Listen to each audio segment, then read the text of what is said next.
Mesdames, Mesdemoiselles, Messieurs, bonsoir et je souhaite que vous passiez avec nous un très agréable moment. Alors allons-y. Let's do it. I have good news for you. C'est l'heure de la Formule Express. J'adore ça. Ah bon? Oh, fais pas chier. On essaye? Allez.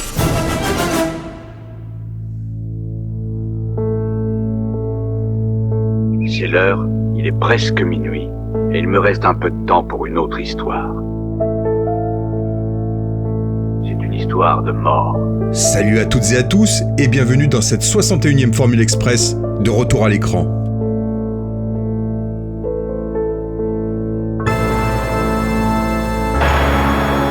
Au tout début de ce podcast, nous vous partageons notre liste des 10 films à voir pour Halloween.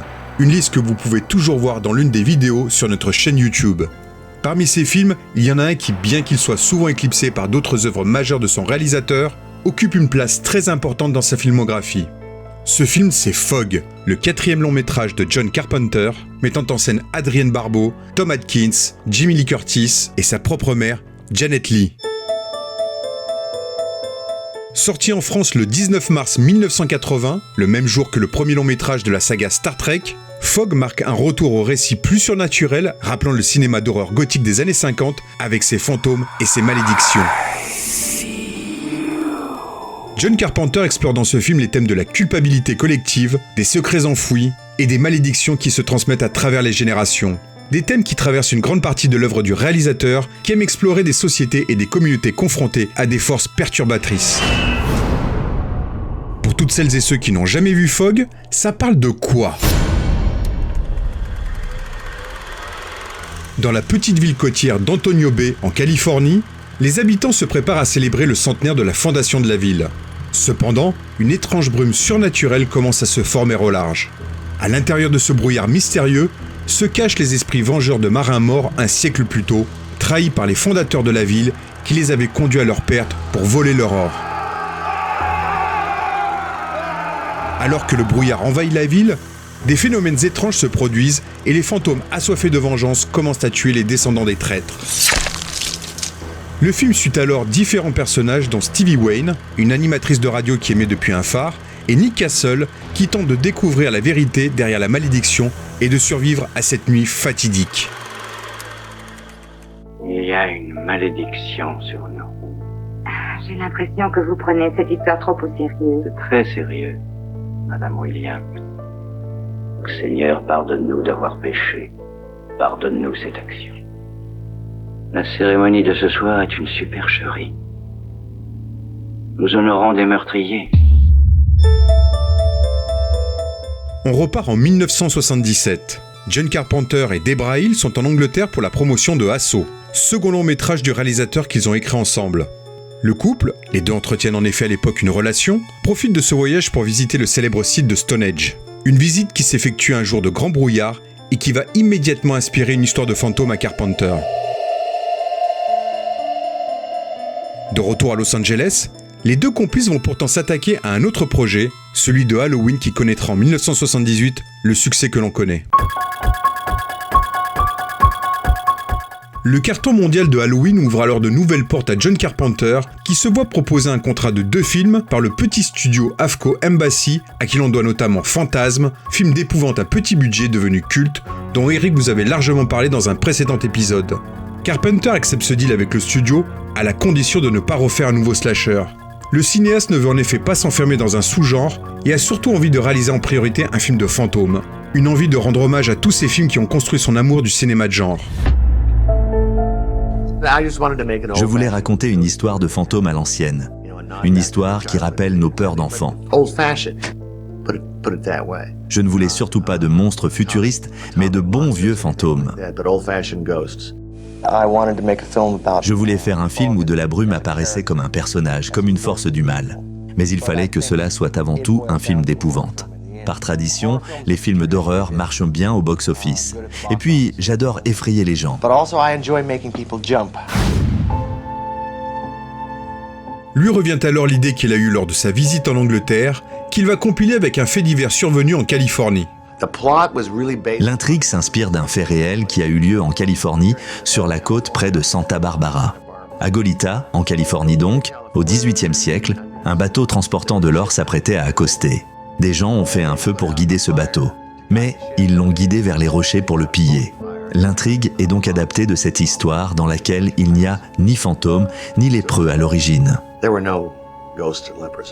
Toujours avec la complicité de Debra Hill, avec qui il s'est pourtant séparé depuis la sortie de Halloween, John Carpenter va donc écrire un scénario en s'inspirant également de l'histoire d'un petit film d'horreur britannique des années 50, The Crawling Eye, Terreur sur le Trollenberg chez nous, qui raconte l'histoire d'aliens vivant dans le brouillard au pied de la montagne Trollenberg.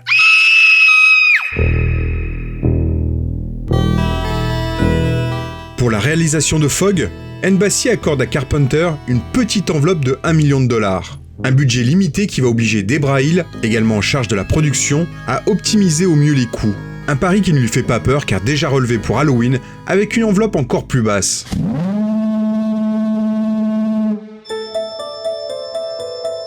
L'élément phare du scénario est justement le phare qui abrite la radio animée par le personnage de Stevie Wayne.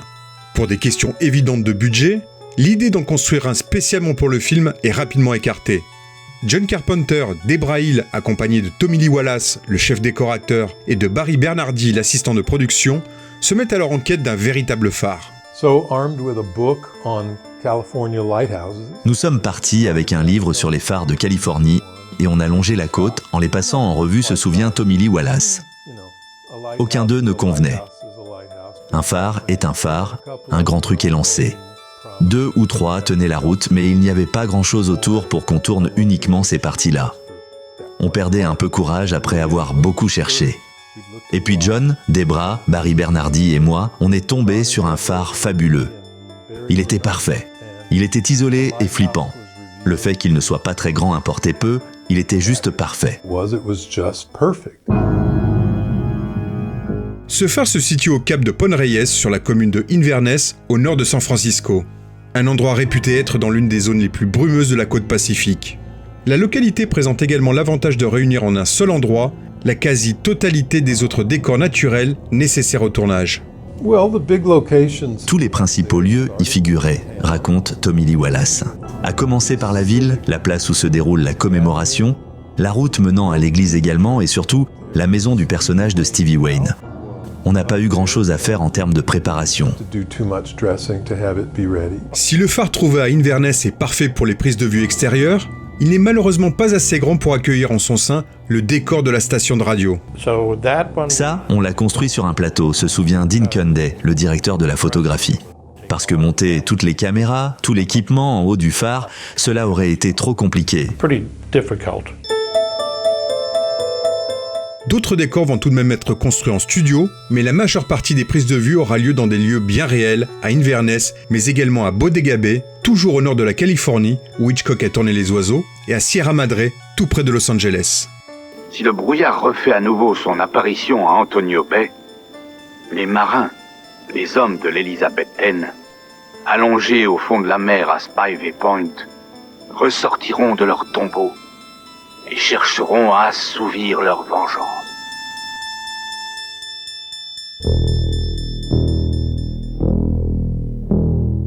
John Carpenter va faire appel à ses amis et connaissances pour former le casting de son film. Le succès de Halloween va également convaincre quelques vieilles gloires de Hollywood de rejoindre le projet comme John Houseman ou Hal Holbrook, vu notamment dans Magnum Force, second opus des aventures de l'inspecteur Harry. Moi, le 6e conspirateur. J'ai volé votre or. Pour incarner Stevie Wayne, l'animatrice radio, l'un des personnages centraux du film, Carpenter fait appel à Adrienne Barbeau, qui n'est autre que sa nouvelle femme à la ville et qu'il a rencontrée sur le tournage de Meurtre au 43e étage, un téléfilm tourné pour la NBC. On ne s'était jamais rencontrés avant ce tournage, mais il me suivait déjà. Il m'a donc écrit un rôle et me l'a proposé. J'ai lu le scénario que j'ai trouvé brillant, et c'est comme cela que notre collaboration a débuté. On est devenus amis et plus encore par la suite. Nous avions donc déjà travaillé ensemble avant de commencer Fog. Mais ce film nous a réunis en tant que couple marié sans pour autant affecter notre professionnalisme.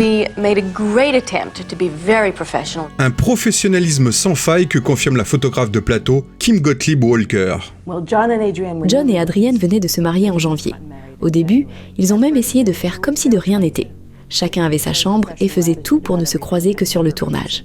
Mais au bout de 2 jours, ils ont trouvé ça ridicule. Ils ont vite compris que leur relation n'entachait pas leur travail ensemble. Ça n'a donc posé aucun problème. Malgré sa réticence de jouer à nouveau dans un film d'épouvante de peur d'être définitivement catalogué Scream Queen, Jamie Lee Curtis, l'héroïne d'Halloween, accepte tout de même de rejoindre elle aussi le casting de Fog par amitié pour John Carpenter. Je dois avouer que je n'aime pas les films d'horreur.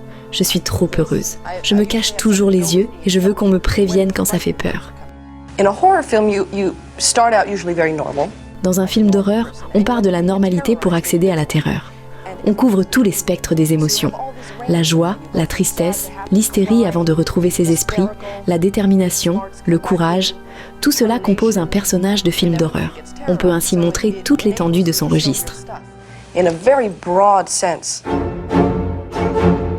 Ce qui a également convaincu Jamie Lee Curtis de rejoindre le projet, c'est la présence au casting de sa propre mère, Janet Leigh, l'inoubliable interprète de Psychose d'Alfred Hitchcock.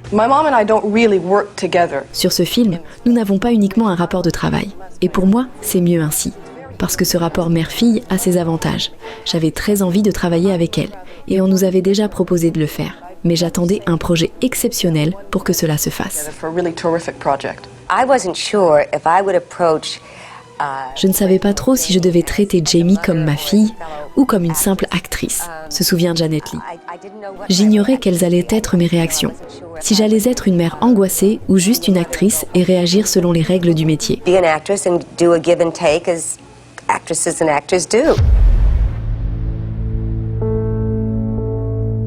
John Carpenter complète son casting avec d'autres habitués passés et futurs de ses films, comme Nancy Loomis, Charles Cyphers, Darwin Johnston, Tom Atkins et Tommy Lee Wallace. Oui, le chef décorateur et ami de fac du réalisateur, qui en plus d'occuper divers autres postes sur le film, interprète également quelques fantômes menaçants.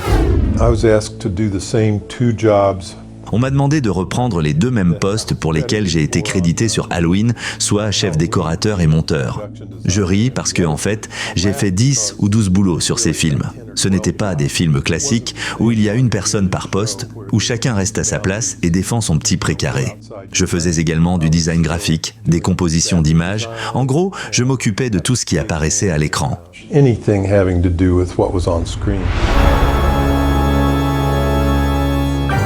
Comme toujours chez Carpenter, chaque endroit, chaque personnage se voit affublé d'un nom en rapport avec l'entourage ou la vie personnelle du réalisateur. Par exemple, le nom de Nick Castle tire son nom de l'ami de longue date de Carpenter, Nick Castle donc, qui a incarné Michael Myers dans Halloween. De même, certains lieux et personnages font référence à des influences ou à des collaborateurs passés, renforçant ainsi la dimension personnelle et quasi familiale de son univers cinématographique. Certains clins d'œil subtils ajoutent une touche d'intimité et de complicité pour ceux qui connaissent bien l'œuvre et l'entourage du réalisateur. J'ai écrit des tas de scénarios à la suite dans les années 70, raconte John Carpenter. Le truc le plus ennuyeux était de trouver des noms et des lieux où situer l'histoire. Alors j'ai réfléchi et j'ai donc commencé à nommer des rues et des personnages d'après des amis du lycée et des rues de ma ville natale. C'était plus simple. Il y a une autre couche, si je peux le dire ainsi, se souvient Tommy Lee Wallace. Parce que Debra Hill, la productrice qui a donc coécrit Halloween et Fog, a ajouté beaucoup de références à sa ville du New Jersey et les a mélangées avec celles de John Carpenter. Moteur! Le tournage débute au printemps 1979. Et budget réduit oblige, encore une fois, il n'est pas prévu de durer plus d'1 mois. Là où d'habitude un film se tourne entre 4 et 6 mois. Un délai court qui n'effraie pas John Carpenter, qui a déjà son film en tête dès les premiers tours de manivelle. Contrairement à des tas de réalisateurs, surtout aujourd'hui où tout se fait à la répétition, on ne répétait quasiment rien, se souvient Larry Franco, le premier assistant réalisateur. John Carpenter est cool, d'humeur égale, il sait ce qu'il veut. Il ne perd pas de temps et donc pas d'argent. Il sait diriger, il sait susciter une émotion, il sait où placer une caméra, quel objectif utiliser. Il n'essaie pas d'en mettre plein la vue avec des plans compliqués. C'est un raconteur d'histoire, c'est tout. Larry Franco, justement, qui en tant que premier assistant réalisateur, veille à ce que tout soit bien organisé et qu'aucun temps ne soit perdu. C'était un tout petit budget et je n'avais jamais rien fait de tel. Donc, l'expérience était géniale parce que j'ai pu toucher à tout. Je tirais les câbles, je conduisais les voitures, les camions, je faisais tout ce que je voulais faire en tant qu'assistant et qu'on ne fait pas ailleurs parce qu'on a des chauffeurs et de grosses équipes techniques. Si chaque jour de tournage est réglé comme du papier à musique, l'équipe va être confrontée à quelques imprévus, notamment sur la gestion du fameux brouillard qui certains jours peut devenir incontrôlable.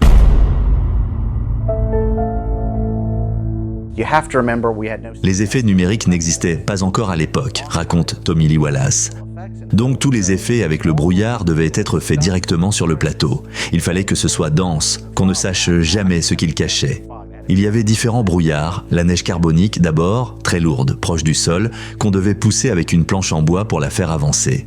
Puis il y avait ce qu'on appelle les honkers, de grosses machines qui marchaient à l'essence et qui faisaient un bruit d'enfer, mais elles permettaient de projeter beaucoup de brouillard chimique qui était plus léger mais plus difficile à maîtriser. Le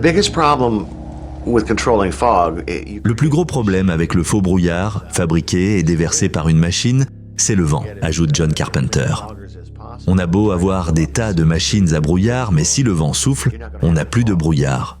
Donc, à chaque fois qu'on tournait une scène avec le brouillard, le vent le dissipait ou soufflait dans le mauvais sens. Alors parfois, on a tourné des scènes à l'envers, notamment une dans laquelle une voiture arrive devant le brouillard et stoppe avant qu'il ne l'enveloppe. Pour la tournée, on a dû faire démarrer en marche arrière la voiture devant le brouillard pendant que celui-ci recule. Monté à l'envers, on a finalement réussi à avoir l'effet désiré. Malgré ces contraintes, John Carpenter, qui s'inspire des écrits de Lovecraft pour imprégner son film d'une atmosphère d'horreur cosmique chère à son œuvre, parvient à terminer Fog dans les temps, seulement 1 mois après le début des prises de vue. Si le tournage s'est déroulé dans de bonnes conditions malgré des moyens limités, le montage va s'avérer beaucoup plus difficile pour John Carpenter et Tommy Lee Wallace, qui a décidément cumulé de nombreux rôles sur Fog.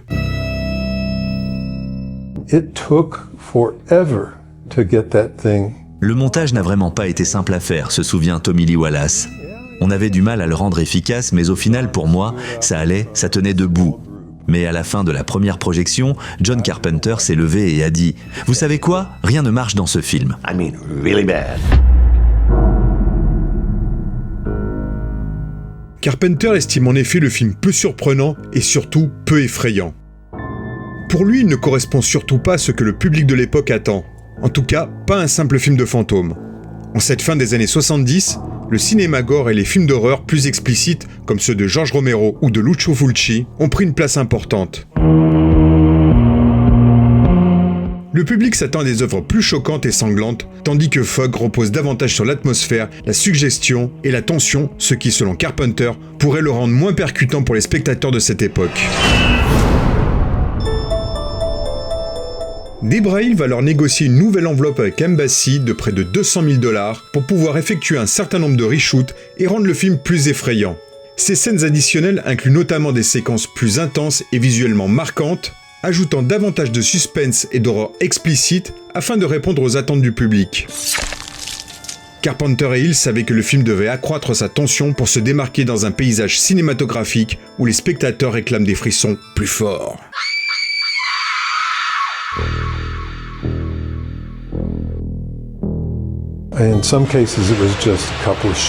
Parfois, c'était juste quelques plans pour améliorer la scène ou dynamiser un gros plan, raconte Tommy Lee Wallace. Mais il y a eu surtout pas mal d'ajouts de scènes supplémentaires permettant d'accentuer cette atmosphère angoissante.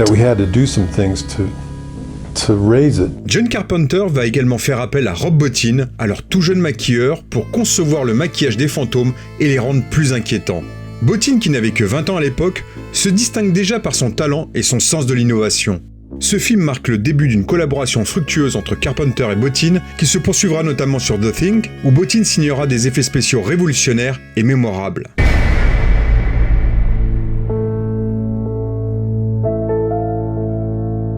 Comme pour ses 3 précédents films, le réalisateur se charge également de composer la musique du film, un élément central dans son travail pour instaurer cette ambiance particulière. Carpenter utilise des compositions minimalistes et angoissantes pour accompagner les scènes de tension. Sa musique, principalement composée avec des synthétiseurs, crée une atmosphère oppressante et hypnotique qui renforce le sentiment d'isolement et de danger imminent. Cette approche sonore est devenue une signature inimitable de son style, reconnaissable instantanément et largement influente dans le genre de l'horreur. au point que beaucoup considèrent la musique de Carpenter comme un personnage à part entière dans ses films. J'ai toujours été inspiré par Bernard Herrmann, qui était sans doute le meilleur compositeur de son époque. Il avait cet impact impressionnant avec des moyens très simples, notamment sur les films de Hitchcock.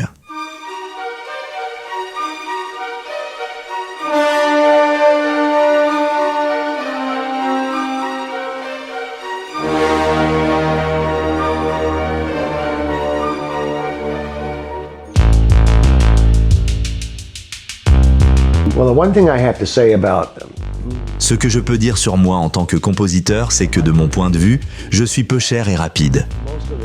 La plupart de mes thèmes est basé sur un riff. Dans ce cas, on ne compose pas une partition entière. On enregistre 3, 4 ou 5 morceaux de musique qu'on peut utiliser à différents endroits.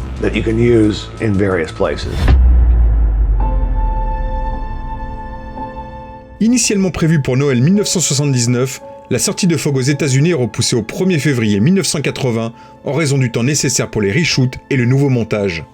Si les critiques sont partagées, certains louant son atmosphère oppressante et ses effets visuels réussis, d'autres l'ont trouvé moins intense que les films d'horreur plus explicites de l'époque. J'ai conscience de l'importance de la presse, mais je ne fais pas des films pour elle, surtout pour avoir de bonnes critiques. Ce serait dangereux. Le public lui répond présent, permettant à Fog de cumuler au final plus de 21 millions de dollars de recettes. En France, le film sort le 19 mars 1980 et obtient également un beau succès, frôlant le million d'entrées. Un score 4 fois supérieur à celui d'Halloween. Si Fog n'a jamais atteint le statut culte de Halloween, The Thing ou New York 1997, il a su gagner une base de fans fidèles pour lesquels il occupe toujours une place particulière, illustrant parfaitement l'obsession de Carpenter pour les atmosphères inquiétantes et la peur de l'invisible.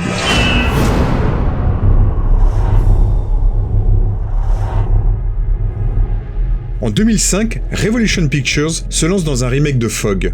Réalisé par Rupert Wainwright, à qui l'on doit notamment Stigmata avec Patricia Arquette, ce remake a été produit avec la participation de John Carpenter, mais son rôle s'est limité à celui de producteur exécutif sans véritable implication créative. Produit dans le but de séduire un public plus adolescent, le film prend quelques libertés par rapport à l'original, notamment en tentant de donner plus d'explications aux événements surnaturels, ce qui a souvent été critiqué par les fans du film de Carpenter. C'est quoi ça ?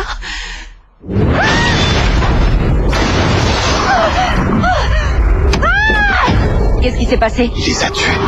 Le brouillard les a tués. Qui c'est-il ? Pourquoi ? Va-t'en !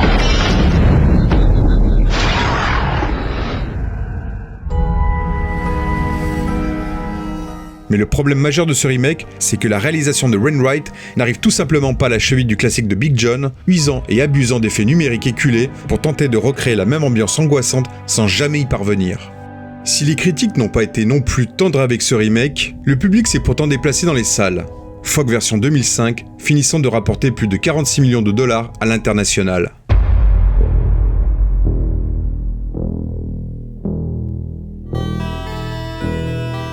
Comme nous l'avons vu plus tôt, John Carpenter aborde ici plusieurs thèmes caractéristiques de son œuvre passée et future, notamment la culpabilité collective, la vengeance surnaturelle et la trahison historique, tout en créant une atmosphère de mystère et d'angoisse. Fog est un parfait exemple du talent de Carpenter pour instaurer une ambiance oppressante et minimaliste. Tout d'abord par l'usage de la brume. Carpenter fait de cette brume un personnage à part entière, une force indomptable et mystérieuse qui engloutit tout. Sa lente progression à travers la ville engendre une tension croissante, renforcée par l'invisibilité de la source du danger pendant une grande partie du film. L'horreur n'est pas immédiate, mais insidieuse, rampante, culminant dans un crescendo lors des scènes finales. Ensuite par un suspense minimaliste. À la manière des films d'horreur classiques, Carpenter mise surtout sur le hors-champ et les effets sonores pour intensifier l'atmosphère. L'horreur repose moins sur des images sanglantes que sur l'imagination et la suggestion. Contrairement au cinéma gore et explicite dominant dans les années 70 et 80, Carpenter reste donc fidèle à un style plus subtil, malgré les ajouts effectués à la suite du premier montage.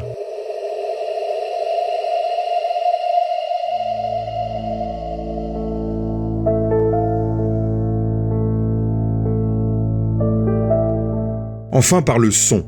Comme souvent chez Carpenter, la musique joue un rôle crucial. Ses compositions électroniques et minimalistes renforcent l'atmosphère surnaturelle. Les sons répétitifs, aux tonalités graves et à la tension progressive, accompagnent la montée de l'angoisse. La musique devient ici une extension du brouillard, invisible mais omniprésente, elle contribue à créer un climat de menace constante.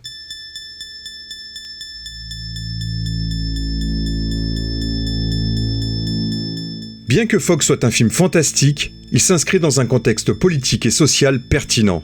Sorti en 1980, le film émerge dans une période marquée par une crise de confiance envers les institutions et l'histoire américaine. La fin des années 70 est marquée par les séquelles de la guerre du Vietnam, le scandale du Watergate et un sentiment d'incertitude quant à l'avenir. Cette atmosphère se retrouve dans les œuvres de Carpenter, qui nourrit une profonde méfiance envers les autorités et les institutions, une méfiance qu'il injecte dans ses films comme Invasion Los Angeles. Toutes nos impulsions ne sont plus sous notre contrôle. Nous sommes maintenus artificiellement dans un état de conscience proche du sommeil. La classe des malheureux, des défavorisés ne cesse de grossir. La justice est raciale et les gouvernements de ce monde piétinent les droits de l'homme.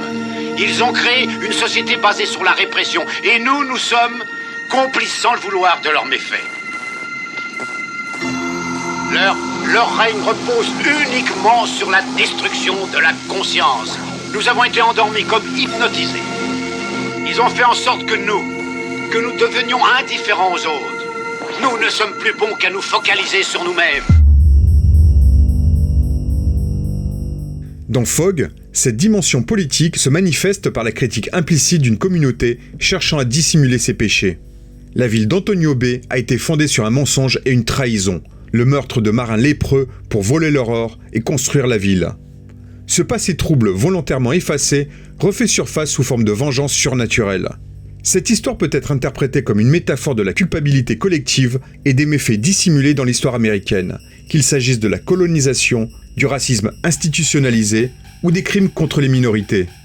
Carpenter souligne ainsi que les actions passées, qu'elles soient ignorées ou réécrites, ont des conséquences et finissent toujours par ressurgir. Les sociétés bâties sur des fondements injustes devront tôt ou tard affronter la vérité et une certaine forme de rétribution.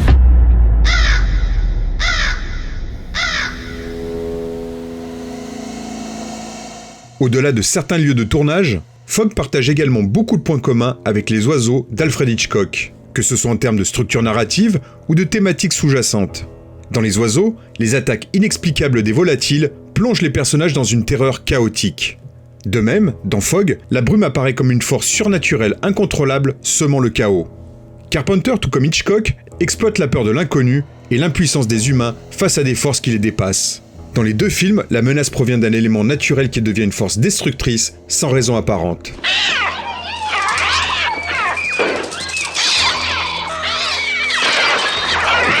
Les deux réalisateurs apportent par là des tensions sociales sous-jacentes. Dans Les Oiseaux, l'irruption des attaques met en lumière les dysfonctionnements des relations humaines, notamment familiales. De son côté, Fog révèle les secrets enfouis d'une communauté ayant prospéré sur une injustice. Les deux films montrent comment une menace extérieure peut dévoiler les failles d'une société à la manière d'une parabole. Hitchcock et Carpenter construisent également des films où les personnages féminins jouent un rôle central. Dans Les Oiseaux, Melanie Daniels fait face directement aux attaques des volatiles. Dans Fog, le personnage de Stevie Wayne occupe une place clé, notamment par son rôle de voix radio qui guide et avertit les habitants du danger. Chez ces deux réalisateurs, les héroïnes évoluent dans un monde où la logique échoue face à l'irrationnel.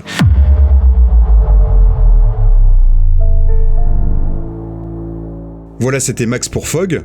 On se retrouve bientôt pour un nouvel épisode.